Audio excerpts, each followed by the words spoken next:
Bonjour à tous, j'espère que vous allez très très bien. Bon, après la créativité expressive et le rayonnement lionesque, arrive l'énergie vierge et nous ramène à la précision, au discernement et à l'optimisation. Nous démarrons la saison vierge qui est une saison de stratégie, de tri stratégique et en cette saison plus particulièrement 2025 de purification karmique parce que nous sommes en saison d'éclipse de nos sud.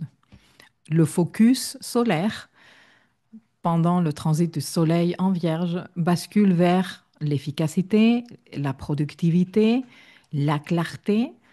Et bien sûr que ceci a une lecture à un niveau astro-business. C'est pour ça que je fais ces capsules. Ça a un impact sur tes structures, ça a un impact sur ton message. En saison Vierge, surtout en saison Vierge 2025, l'appel est à ne pas faire plus, mais à faire mieux, en essayant d'alléger, pardon, ce qui alourdit et de conserver ce qui est vraiment porteur, utile de service pour ton entreprise, de service pour tes objectifs stratégiques, de service pour tes clients. Alors, nous sommes dans un mois parfait pour alléger, pour retrouver l'élan. C'est ce que la saison d'éclipse de nos Sud en Vierge nous appelle à faire. C'est une saison idéale aussi pour commencer à mettre en place des structures solides qui respectent ton rythme, qui respectent tes valeurs. Nous avons quand même une conjonction supérieure Mercure-Soleil chez Mercure, dans le signe de Mercure, en Vierge, et en conjonction avec le nœud sud. Une signature de grande clarté stratégique et surtout clarté sur ce qu'il nous convient de désapprendre, d'arrêter de faire, de lâcher, voilà, de terminer.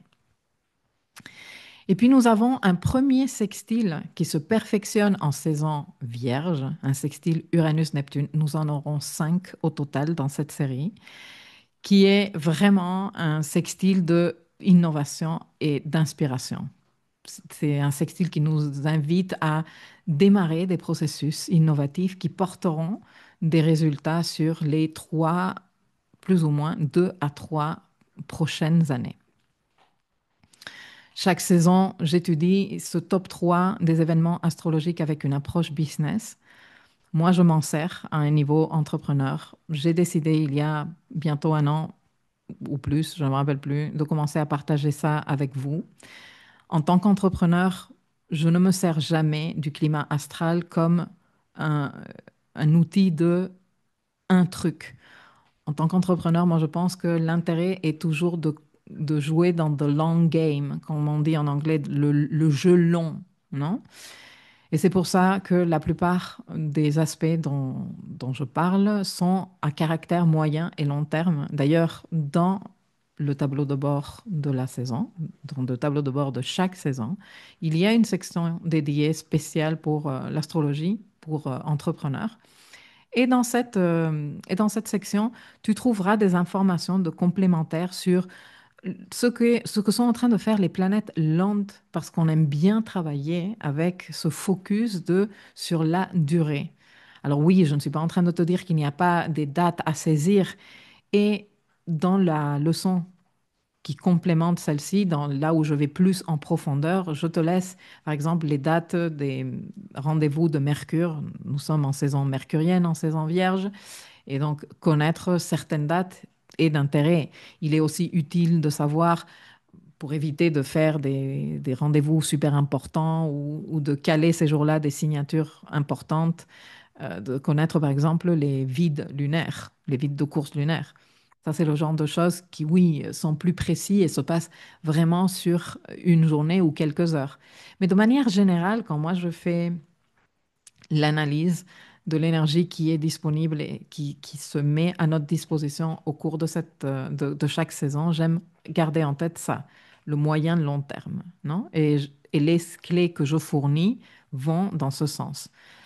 Donc, j'ai retenu ces 3 importants moments de la saison. Bon, la saison d'éclipse n'est pas vraiment un moment. Elle nous accompagne tout au long de la saison vierge et au-delà.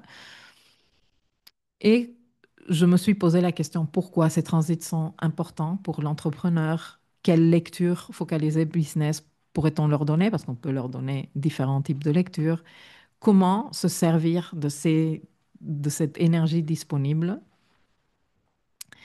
Et si le focus du mois est de débarras karmique, parce que c'est vraiment le focus du mois, comment proposer une lecture édifiante et utile à celles et ceux qui, comme moi, êtes en train d'essayer de mener votre business du mieux que vous pouvez. Donc voilà, c'est ce que je te partage dans la leçon du dossier Live Mapping. Et j'espère que cette information te sera d'utilité. Je te souhaite une très efficace saison vierge et je te dis à très vite.